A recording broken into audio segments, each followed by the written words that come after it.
Halo semuanya, perkenalkan saya Faisal Cynthia Borumarbun Saya Nathan Pratama Sihombi dengan NIM 231101011 dari Fakultas Keperawatan dengan program studi Ilmu Keperawatan. dari Prodi Akuntansi dengan NIM 230503195. Di sini saya akan berusaha untuk menjelaskan materi tentang perpajakan. Apa itu pajak?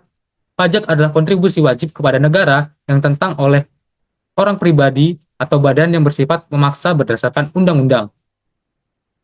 Dengan tidak mendapatkan imbalan secara langsung dan digunakan untuk keperluan negara bagi sebesar-besarnya kemakmuran rakyat. Nah, menurut Kamus Bahasa Besar Indonesia (KBBI), pajak didefinisikan sebagai pungutan wajib. Biasanya berupa uang yang harus dibayar oleh penduduk sebagai sumbangan wajib kepada negara atau pemerintah sehubungan dengan pendapatan, pemilikan, harga beli barang, dan sebagainya. Pembayaran pajak merupakan perwujudan dari kewajiban negara dan peran serta wajib pajak untuk secara langsung dan bersama-sama melaksanakan kewajiban perpajakan untuk pembiayaan negara dan pembangunan sosial.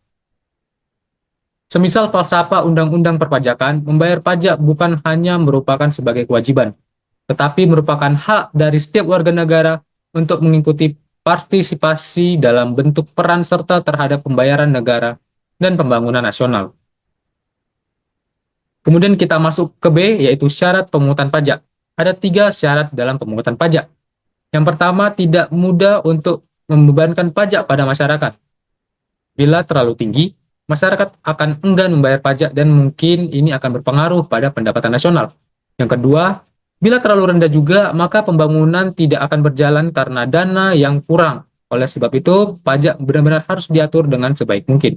Dan yang ketiga, agar tidak menimbulkan masalah, maka pemungutan pajak harus memenuhi persyaratan dari pajak tersebut. Seperti yang kita ketahui, jenis-jenis pajak terdiri menjadi 3 golongan. Yang pertama yaitu pajak pusat, di mana pajak pusat ini sendiri terdiri atas pajak penghasilan atau PPH, pajak pertambahan nilai atau PPN, pajak penjualan atas barang mewah atau PPNBW, bea materai, dan yang terakhir yaitu pajak bumi dan bangunan atau PBB.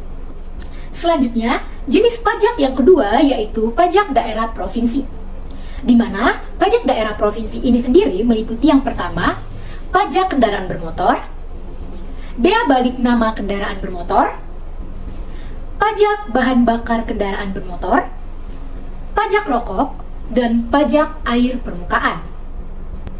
Selanjutnya, ada jenis pajak yang terakhir yaitu pajak kabupaten atau kota, di mana pajak kabupaten atau kota ini tersendiri meliputi 10 macam pajak, yaitu pajak hotel, pajak restoran, pajak hiburan, pajak reklame, pajak penerangan jalan, pajak parkir, pajak mineral bukan logam dan batuan, pajak air tanah, pajak sarang burung walet, dan pajak PBB perdesaan serta perkotaan.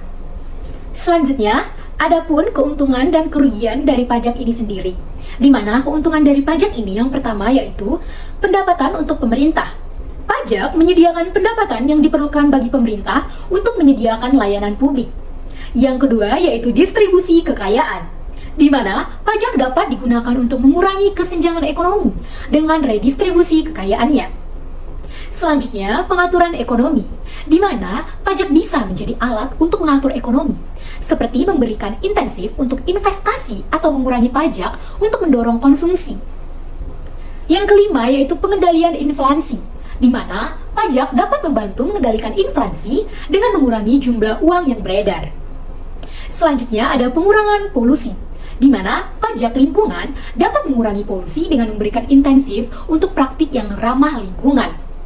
Ada juga pendanaan proyek spesifik, di mana pajak khusus dapat dialokasikan untuk mendanai proyek-proyek tertentu seperti pembangunan infrastruktur.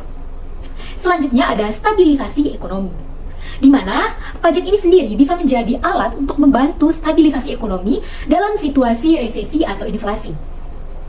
Adapun pengurangan defisit anggaran, di mana pendapatan pajak ini sendiri dapat digunakan untuk mengurangi defisit anggaran negara ini sendiri.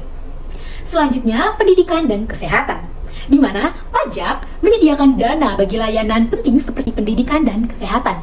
Dan yang terakhir dari keuntungan pajak ini sendiri yaitu keadilan sosial, di mana pajak dapat digunakan untuk mencapai keadilan sosial dengan memaksa kontribusi dari semua warga negara sesuai dengan kemampuan mereka masing-masing. Selanjutnya, adapun kerugian dari pajak ini sendiri yaitu yang pertama, beban finansial, di mana pajak dapat membebani warga negara dan bisnis dan mengurangi daya beli dan keuntungan. Yang kedua itu penghindaran pajak, di mana beberapa individu dan perusahaan mencari cara untuk menghindari pembayaran pajak dan dapat merugikan penerimaan pajak serta keadilan pajak yang ada.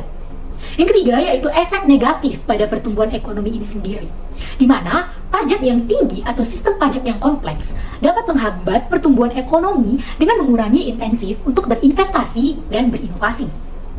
Adapun pengaruh politik dari kerugian pajak ini sendiri, di mana pajak seringkali menjadi isu politik yang kontroversial dan dapat menyebabkan ketegangan antara pemerintah dan masyarakat di negara itu sendiri. Selanjutnya ada biaya administrasi.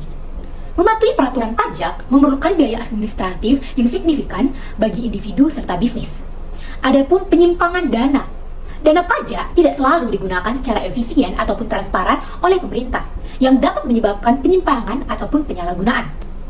Selanjutnya ada pajak regresif, di mana beberapa jenis pajak seperti pajak konsumsi bisa menjadi lebih berat bagi mereka dengan pendapatan yang lebih rendah. Selanjutnya ada menghambat kreativitas dan inovasi, di mana pajak yang tinggi pada usaha dan penghasilan dapat menghambat kreativitas serta inovasi dari perusahaan ataupun perusahaan itu sendiri. Selanjutnya ada perpindahan investasi, di mana pajak yang tinggi dapat mendorong perusahaan untuk memindahkan investasi mereka ke negara-negara dengan tarif pajak yang lebih rendah. Dan yang terakhir yaitu pengangguran, di mana pajak yang tinggi pada tenaga kerja itu dapat mengurangi kesempatan kerja dengan membuat biaya pekerjaan lebih tinggi bagi perusahaan itu sendiri. Baiklah, sekian pemaparan materi dari kami mengenai perpajakan. Jika ada salah kata, kami mohon maaf dan terima kasih.